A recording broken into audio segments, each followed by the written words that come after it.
What's cracking, SWOLEdiers? Chandler here at the Man Cave.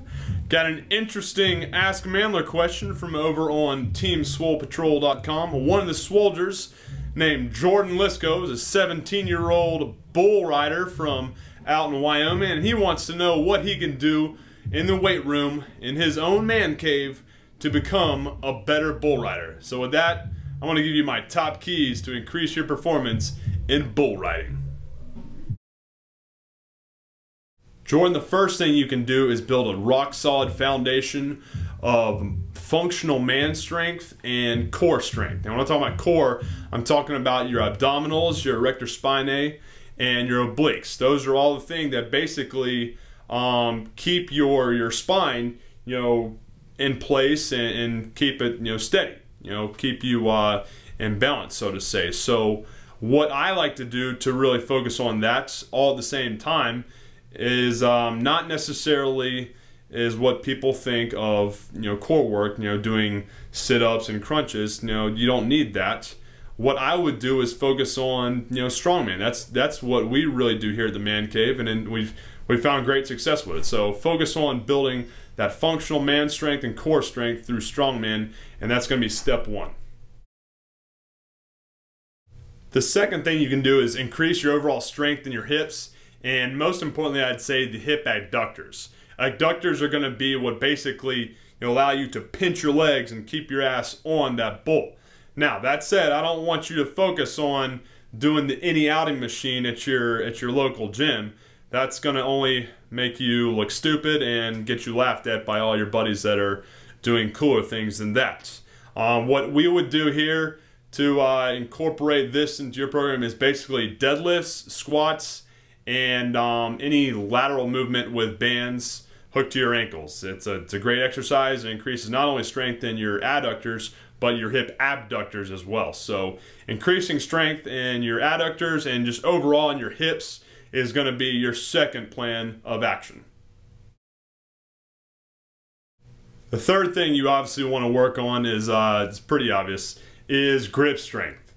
The rope you're holding on to, you're probably not going to want a sissy grip. So work grip, make that a priority. I'd typically say make that a priority at the end of your training session, and that will go a long way into keeping your ass on that bull.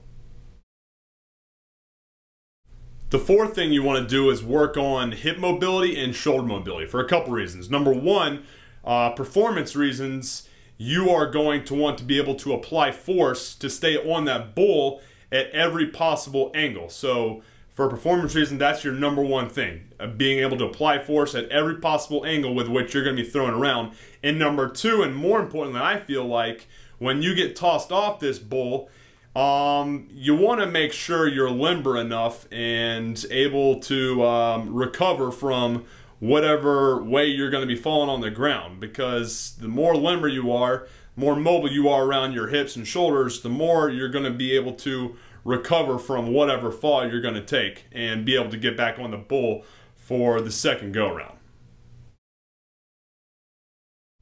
The fifth and last thing you're going to want to focus on is basically having an insane amount of testicular fortitude, or depending on how you look at it, a complete disregard for your own personal safety. Why do I say that? Well, dude, you're strapping your ass to a 1-ton live dynamite that wants nothing more than to buck you off and to stomp your face into the ground. Now, to me, that sounds absolutely crazy, and I give you props. I have a very zestful taste for life, and I don't particularly think I would do too well at this particular sport, so I keep my ass off big bulls. That said, if this is your thing, props to you. You have more balls in this venture than I do. That said, just make sure you mind your P's and Q's, follow suggestions 1 through 4, and keep on doing whatever it is you're doing that allows you to have the balls to get up on that live bull that wants to crush you.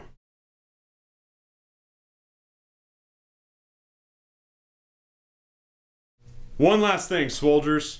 Tomorrow, stay tuned for a sweet brick shithouse day, because Chandler Claus is going to be giving you an early Christmas gift. I'm going to be giving you a sweet strongman influence brick shithouse day, but not just what we're doing here in the Man Cave. every substitution that you might need at your own Globo gym so that you can enjoy the man quotient building brick shithouse days that we implement every Wednesday here. So stay tuned for tomorrow. Have a good night, soldiers. Mandler out.